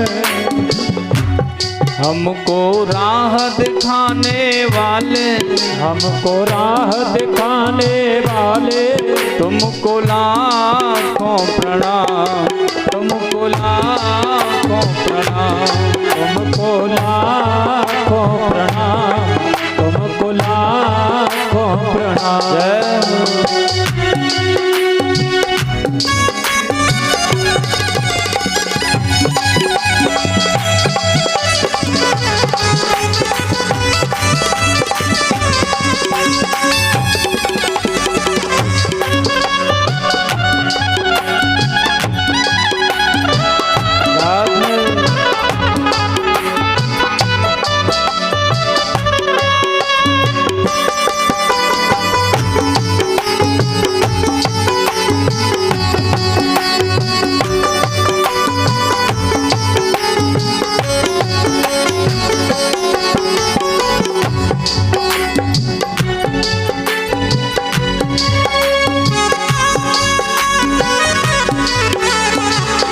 और बड़ा सुंदर कहा आज परीक्षित जी ने भगवान सुखदेव जी के लिए, हे भगवान हम लेकर विष का प्याला जा रहे थे यम के गाला, हम लेकर विष का प्याला जा रहे थे यम के गाला, हम लेकर विष का प्याला जा रहे थे यम के गाला, हम लेकर विष का प्याला जा रहे थे यम के गाला।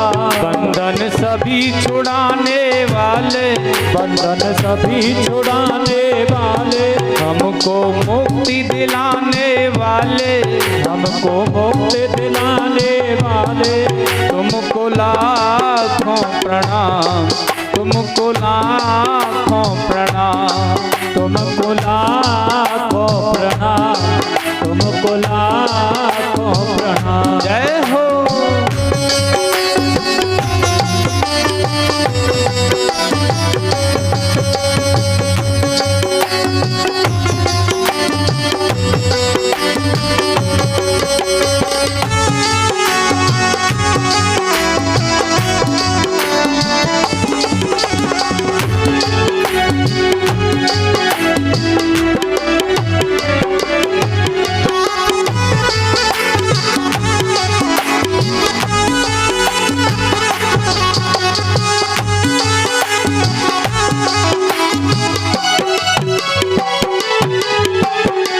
और हे भगवान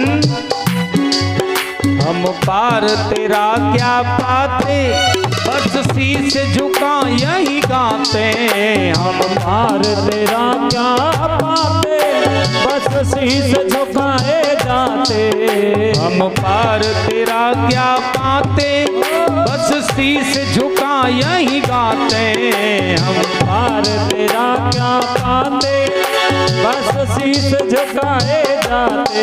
हमको राह दिखाने वाले, हमको राह दिखाने वाले, आहा मुक्ति दिलाने वाले, हमको मुक्ति दिलाने वाले, तुमको लाखों प्रणाम, तुमको लाखों प्रणाम, तुमको लाखों प्रणाम, तुमको लाखों प्रणाम। हर की कथा सुनाने वाले, हर की कथा सुनाने वाले, तुमको ज्ञान बताने वाले, हमको ज्ञान बताने वाले, तुमको लाखों प्रणाम, तुमको लाखों प्रणाम, तुमको लाखों प्रणाम, तुमको लाखों प्रणाम, तुमको लाखों प्रणाम, गुरुवर लाखों प्रणाम, तुमको लाखों प्रणाम, गुरुवर लाखों प्रणाम, तुमको लाखों प्रणाम, भगवान लाखों प्रणाम। बोलिए सुखदेव भगवान की जय हो। बहुत सुंदर पूजन किया है आज भगवान सुखदेव जी का राजा परीक्षित ने, बहुत सुंदर। और बहुत सुंदर पूजन करके उनके चरणों में बैठ करके आज एक ही प्रश्न किया है, गुरुदेव जब मरने का समय नजदीक आ जाए, मृत्यु का समय नजदीक आ जाए, तो उस अवस्था में क्या करना चाहिए। और सुखदेव जी मुस्कुराते हुए कह रहे हैं, राजा परीक्षित जब समय नजदीक आ जाए तो क्या करना चाहिए, ये प्रश्न तुम्हारा बड़ा प्यारा है। और देखिए आज यहाँ इसी प्रश्न की साथ कथा को विराम करेंगे, और कल की जो कथाएं होंगी ना ये बड़ी पावन होंगी। देखिए कल सृष्टि का ब्रह्मा जी के द्वारा प्रतिपादन, और उसमें मनु जी महाराज के द्वारा देवभूति ही आकृति प्रसूति या 3 कन्याओं का जन्म, और प्रियवत उत्तानपाद 2 पुत्रों का जन्म होगा। करदम जी की तपस्या से प्रसन्न होकर देवभूति से विवाह कर कपिल का अवतार, और देवभूति और कपिल प्रसंग बड़ा सुंदर होगा। आकृति और यज्ञ की कथा, और देखिएगा उसके बाद में प्रसूति दक्ष के साथ विवाह, और माता सती और भगवान शिव की कथा होगी। और उसी के साथ में बड़ी सुंदर अनुसुईया चरित्र का वर्णन और ध्रुव चरित्र का वर्णन होगा कल। यह सुंदर और बहुत प्यारी कथा होंगी कल की, इसलिए आपको समय से पधारना है, बड़े प्रेम से बड़े आनंद के साथ में। और देखिए कथा ठीक 1 बजे से प्रारंभ हो जानी चाहिए, निश्चित समय। इसमें आप थोड़ा जल्दी आने की कृपा करेंगे। 12:30 बजे संगीत आचार्य लोग बैठेंगे, वो प्रारंभ करेंगे, और आपको भी उसी के साथ आना है। 1 बजे ठीक भगवत प्रांगण में कथा प्रारंभ हो ही जाएगी। बड़े प्रेम बड़े आनंद से आप कथा श्रवण करें। 7 दिन तक ज्ञानमयी गंगा जो तुम्हारे यहाँ चल कर के श्रीमद् भगवत प्रांगण में श्री धाम वृंदावन जो आ गया है, इसमें आनंद लेंगे आप सभी लोग प्रेम से। एक बार बोलेंगे प्यार से राधे, जोर से बोलना पड़ेगा, और दोनों हाथों को उठा के, पीछे वाले तो बोल ही नहीं रहे बेचारे, जोर से बोलेंगे जय जय श्री राधे श्याम। और आज की कथा को यहीं विराम, और सभी लोग खड़े होकर के अपने स्थान पर, क्योंकि आज तुम भी बड़े थकान में हो, और क्योंकि आज प्रभात फेरी कलश यात्रा आपकी मेरे अंदाज में गंगा जी से लेकर आए हो सोरों से, बड़ा अच्छी बात, बड़ा सुंदर है। एक दूसरे को सूचित करना। या देखिए एक बात और मैं बता दूं आपको चलते चलते, कथा के लिए एक दूसरे को साथ लाना है आपको, कह करके। क्यों लाना है? क्योंकि आप पूरी कथा का श्रेय तो नहीं ले सकते हो, आधा ही श्रेय ले पाओगे, क्योंकि यहाँ वहाँ मन भटकता है। दूसरे वाले को जो साथ ला रहे हो ना, तुम्हारे कहने से जो उठ करके साथ में आया है कथा सुनने, उसका भी आधा फल तुम्हें मिलेगा, क्योंकि उसे भी आधा ही मिलेगा। उसका आधा आपको और आधा आपका, ऐसे करके तो पूरा हो सकता है, अन्यथा पूरा तो बड़ा मुश्किल है मिलना है। और थोड़ा प्रसाद भगवान की भेंट या आपको लेकर के आना अपने साथ में, क्योंकि भगवान की दरबार में मित्र के यहाँ, भगवान के यहाँ, गुरु जी के यहाँ कभी खाली हाथ नहीं जाना चाहिए। यह ठाकुर जी का दरबार है, तो प्रसाद अवश्य ही आप कुछ लेकर के आए। तुलसी दली हो अगर कुछ नहीं है तो, अन्यथा प्रसाद लाओगे तो वो आप में वितरण होता है। बड़े प्रेम से आनंद से आप खड़े हो जाएं अपने स्थान पर सब।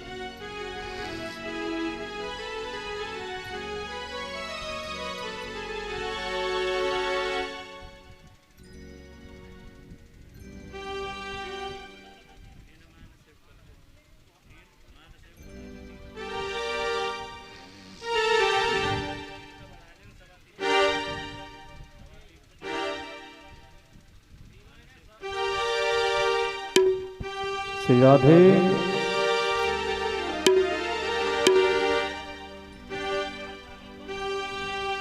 श्री बांके बिहारी तेरी आरती गाऊं,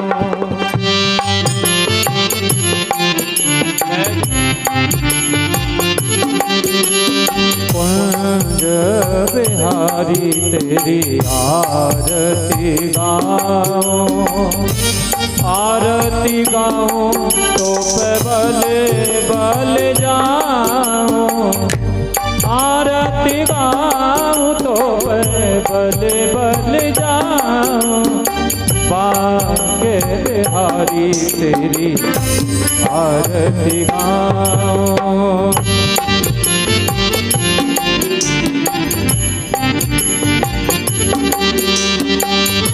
मोर मुकुट तेरे शीश पे सोहे, प्यारी मुरलिया मेरो मन मोहे, देखे छवि बलिहारी जाऊं, आके बिहारी तेरी आरती गाऊं।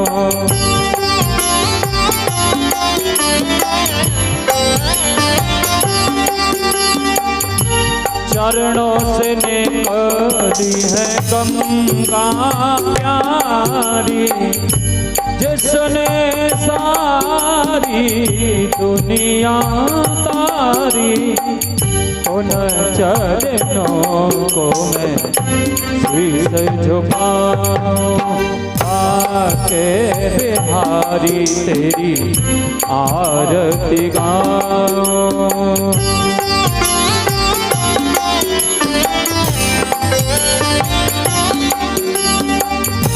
दास अनाथ के नाथ आप हो, सुख दुख जीवन प्यारे साथ आप हो, श्री चरणों में मैं बल बल जाऊं, आके बिहारी तेरी आरती गाऊं।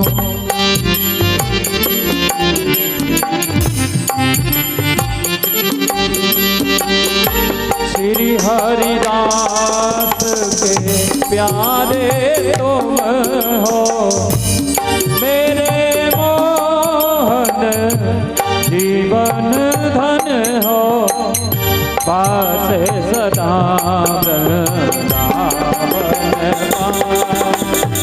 माते बिहारी तेरी आरती गाऊं।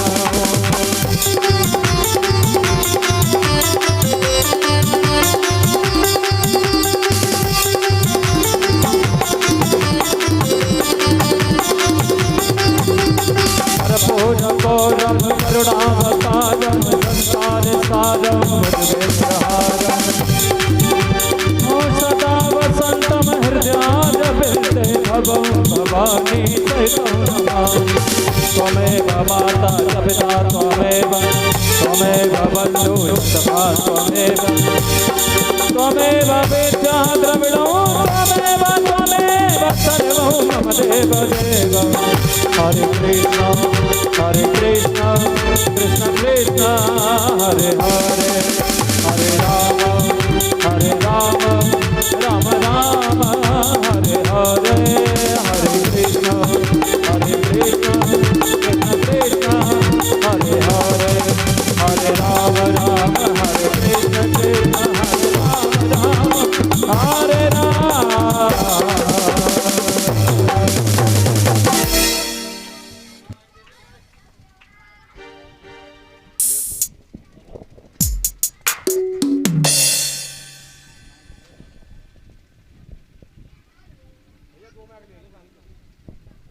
हरि ओम जगनेन जगनमय जन्तदेव स्थानि धर्माणि प्रतिमान्यासन्नः तेह नागं महिमानः चन्द्रचित्रपूरवे सद्यः सन्ति देवाः। ओम राजाधिराजाय प्रसय्यशायने नमो वयं वैश्रवणाय कुर्महे शमे कामाय कामकामाय मह्यम कामेश्वरो वैश्रवणो दधातु कुबेराय वैष्णवणाय महाराजाय नमः। हरिः ओम एकदन्ताय विद्महे वक्रतुण्डाय धीमहि दन्ती प्रचोदयात्। हरिः ओम नारायणाय विद्महे वासुदेवाय धीमहि तन्नो विष्णु प्रचोदयात्। हरिः ओम महालक्ष्मी च विद्महे विष्णुपतनै च धीमहि तन्नो लक्ष्मी प्रचोदयात्। हरिः ओं तत्पुरुषाय विद्महे महादेवाय धीमहि तन्नो रुद्रः प्रचोदयात्। हरिः ओं कात्यायनी च विद्महे कन्याकुमारी च धीमहि तन्नो देवी प्रचोदयात्। ओं सेवन्तिकावकुलचम्पकपाटलाब्जै पुण्यागजात्यकरविररसालपुष्पै बिल्वप्रेवालतुलसीदलमञ्जरीभिः त्वं पूजयामि जगदीश्वर मे प्रसीद। नानासुगन्धपुष्पाणि यदा कालोद्भवानि च पुष्पाञ्जलिर्मया दत्त्वा गृहाण परमेश्वर। हाथों में लेकर सुमन मन में श्रद्धय पार पुष्पांजलि अर्पित करूं देव करो स्वीकार। ओम श्री प्राण पुरुषोत्तमाय नमः श्री बालकृष्णाय नमः मंत्र पुष्पांजलि समर्पयामि। बोलिए भागवत महापुराण की।